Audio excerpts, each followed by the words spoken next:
Friends, welcome to cooking channel Jyoti with kitchen. ಇವತ್ತು ವೆರೈಟಿಯಾಗಿ ನುಗ್ಗೆಕಾಯಿ ಸಾಂಬಾರು ಯಾವ ಥರ ಮಾಡೋದು ಅಂತ ನೋಡೋಣ ಬನ್ನಿ. ನಾನಿಲ್ಲಿ 3-4 ಟೇಬಲ್ ಸ್ಪೂನಷ್ಟು ತೊಗರಿಬೇಳೆನ ತೊಗೊಂಡಿದ್ದೀನಿ. ಮತ್ತು 3-4 ಗೆಡ್ಡೆಯಷ್ಟು ಈರುಳ್ಳಿ ತೊಗೊಂಡಿದ್ದೀನಿ. 3-4 ಟೊಮೊಟೊನ ತೊಗೊಂಡಿದ್ದೀನಿ. ಟೊಮೊಟೊ ಜಾಸ್ತಿ ಹಾಕ್ಕೊಂಡ್ರೆ ಚೆನ್ನಾಗಿರುತ್ತೆ. ಮತ್ತು 3-4 ಗೆಡ್ಡೆಯಷ್ಟು ಬೆಳ್ಳುಳ್ಳಿನ ಹಿಂಗೆ ಸಿಪ್ಪೆ ಸುಲಿದು ಎತ್ತಿಟ್ಕೊಂಡಿದ್ದೀನಿ. ನಾವು ತೊಗರಿಬೇಳೆನ ಇಲ್ಲಿ 3-4 ನೀರಲ್ಲಿ ಚೆನ್ನಾಗಿ ತೊಳ್ಕೊಬೇಕು. ತೊಳ್ಕೊಂಡಾದ್ಮೇಲೆ ಅದಕ್ಕೆ ನೀರು ಸೇರಿಸ್ಕೊಳ್ಳಿ. ಸ್ವಲ್ಪ ಒಂದು ಚೊಂಬಷ್ಟು ನೀರು ಸಾಕು. ಅದಕ್ಕೇ ಒಂದು 2 ಟೇಬಲ್ ಸ್ಪೂನಷ್ಟು ಜೀರಿಗೆ ಮತ್ತು ಈರುಳ್ಳಿ, ಟೊಮೊಟೊ, ಬೆಳ್ಳುಳ್ಳಿ ಅದನ್ನೆಲ್ಲ ಹಾಕಿ ಸೇರಿಸಾದ್ಮೇಲೆ ನಿಮ್ಗೆ ರುಚಿಗೆ ಎಷ್ಟು ಬೇಕೋ ಅಷ್ಟು ಉಪ್ಪು ಮತ್ತು ಸ್ವಲ್ಪ ಅರಶಿನ ಹಾಕಿ ಲಿಡ್ನ ಕ್ಲೋಸ್ ಮಾಡಿ 3 ವಿಷಲ್ ಬರೋ ತನಕ ಗ್ಯಾಸ್ ಮೇಲೆ ಹೈ ಫ್ಲೇಮಲ್ಲಿ ಇಡಿ. ಅದು ಇಟ್ಟಾದಮೇಲೆ ನೋಡಿ, ನಾನು ನುಗ್ಗೆಕಾಯಿ ಹೆಚ್ಚಿಟ್ಕೊಂಡಿದ್ದೀನಿ ಮತ್ತು ಕೊತ್ತಂಬರಿ ಸೊಪ್ಪನ್ನು ಹೆಚ್ಚಿಟ್ಕೊಂಡಿದ್ದೀನಿ. 3-4 ಟೇಬಲ್ ಸ್ಪೂನಷ್ಟು ನಾನು ಧನಿಯಾ ಪುಡಿ ತೊಗೊಂಡಿದ್ದೀನಿ. 2-3 ಸ್ಪೂನಷ್ಟು ಮೆಣಸಿನ ಪುಡಿನ ತೊಗೊಂಡಿದ್ದೀನಿ. ನೋಡಿ, ಈ ಕಡೆ ವಿಷಲ್ ಬಂತು. ಇವಾಗ 3 ವಿಷಲ್ ಬಂದಾದಮೇಲೆ ಅದು ತಣ್ಣಗಾಗಲಿ ಬಿಡಿ. ಅದು ತಣ್ಣಗಾಗಬೇಕು. ಆಮೇಲೆ ಕುಕ್ಕರ್ದು ಓಪನ್ ಮಾಡಿಬಿಟ್ಟು ನೋಡೋಣ ನಾವು. ನೋಡಿ, ತಣ್ಣಗಾಗಿದೆ. ಇವಾಗ ಓಪನ್ ಮಾಡಿದ್ರೆ ಈ ಥರ ಇದೆ. ಮತ್ತು ಇವಾಗ ಈ ಬೇಯಿಸಿರೋದನ್ನ ನೀರು ಮತ್ತು ಬೇಳೆ, ಟೊಮೊಟೊ, ಈರುಳ್ಳಿ, ಬೆಳ್ಳುಳ್ಳಿ ಅದನ್ನೆಲ್ಲ ಸಪ್ರೇಟ್ ಮಾಡ್ಕೋಬೇಕು. ನೀರನ್ನ ಬಸ್ದು ಸೈಡಲ್ಲಿ ಎತ್ತಿಟ್ಕೊಳ್ಳಿ. ಮತ್ತು ಇದನ್ನು ಮಸ್ಕಾಯಲ್ಲಿ ಸ್ವಲ್ಪ ಮಸ್ಕೊಂಡ್ರೆ ಅದು ಚೆನ್ನಾಗಿರುತ್ತೆ.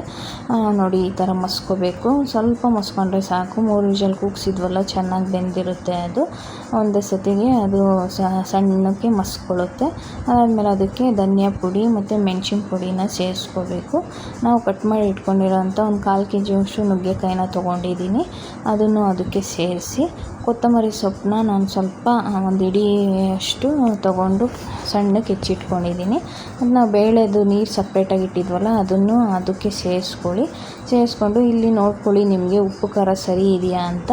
ಸರಿ ಇಲ್ಲ ಅಂದರೆ ಅದನ್ನು ಇನ್ನೇನು ಕಡಿಮೆ ಇದೆಯೋ ಅದನ್ನು ಸೇರಿಸ್ಕೊಂಡು ಕುದಿಯೋಕ್ಕೆ ಇಡಿ. ಅದು ಚೆನ್ನಾಗಿ ನುಗ್ಗೆಕಾಯಿ ಅದರಲ್ಲೇ ಬೇಯಬೇಕು. ಮತ್ತು ವಿಷಲ್ ಇಡೋದೇ ಅವಶ್ಯಕತೆ ಏನಿಲ್ಲ. ಈ ಕಡೆ ಒಂದು ಪ್ಯಾನ್ ಇಟ್ಬಿಟ್ಟು ಅಲ್ಲಿ ಒಂದು 3-4 ಟೇಬಲ್ ಸ್ಪೂನಷ್ಟು ಎಣ್ಣೆ ಸೇರಿಸ್ತಾ ಇದ್ದೀನಿ. ಎಣ್ಣೆ ಚೆನ್ನಾಗಿ ಕಾಯಬೇಕು. ಕಾದಾದಮೇಲೆ 1 ಸ್ಪೂನು ಇದು ಸಾಸಿವೆನ ಸೇರಿಸ್ಕೋಬೇಕು. ಸಾಸಿವೆ ಚಟಪಟ ಅಂತ ಸಿಡಿಬೇಕು. ಅದು ಚೆನ್ನಾಗಿ ಸಿಡಿದ್ರೇ ಒಳ್ಳೆ ಟೇಸ್ಟು. ಸಿಡಿಲಿಲ್ಲ ಅಂದರೆ ಅದು ಬಾಯಿಗೆ ಅದು ಹಂಗಂಗೆ ಸಿಗುತ್ತೆ, ತಿನ್ನೋಕ್ಕಾಗಲ್ಲ. ಅದಾದಮೇಲೆ ಒಂದು ಈರುಳ್ಳಿನ ಹೆಚ್ಚಿಟ್ಕೊಂಡಿದ್ವಲ್ಲ, ಅದನ್ನು ಅದ್ರೊಳಗೆ ಹಾಕ್ಬಿಟ್ಟು ಚೆನ್ನಾಗಿ ಫ್ರೈ ಮಾಡ್ಕೋಬೇಕು. ಈರುಳ್ಳಿದು ಹಸಿ ವಾಸನೆ ಹೋಗಬೇಕು, ಅಲ್ಲಿ ತನಕನೂ ಫ್ರೈ ಮಾಡ್ಕೊಳ್ಳಿ. ಆಮೇಲೆ ನಾನು ಲಾಸ್ಟಿಗೆ ಕರ್ಬೇವಿನ ಸೊಪ್ಪನ್ನ ಸೇರಿಸ್ತಾ ಇದ್ದೀನಿ. ಆ ಒಗ್ಗರಣೆ ಎಲ್ಲ ಚೆನ್ನಾಗಿ ಫ್ರೈ ಆದಮೇಲೆ ಸಾಂಬಾರಿಗೆ ಸೇರಿಸ್ಕೊಳ್ಳೋಣ. ನೋಡಿ, ಚೆನ್ನಾಗಿ ಫ್ರೈ ಆಗಿದೆ. ಈಗ ಸಾಂಬಾರಿಗೆ ಸೇರಿಸ್ಕೊಂಡ್ರೆ ಈಸಿ ಫ್ರೆಂಡ್ಸ್. ಈ ಥರ ನೀವು ಬೇರೆ ಥರ ಎಲ್ಲ ಮಾಡಿರ್ತೀರ ನುಗ್ಗೆಕಾಯಿ ಸಾಂಬಾರು, ಈ ಥರ ಮಾಡಿ ನೋಡಿ, ತುಂಬ ರುಚಿಯಾಗಿರುತ್ತೆ. ಪ್ಲೀಸ್ ಲೈಕ್ ಮಾಡಿ, ಶೇರ್ ಮಾಡಿ, ಕಮೆಂಟ್ ಮಾಡಿ. Thanks to all.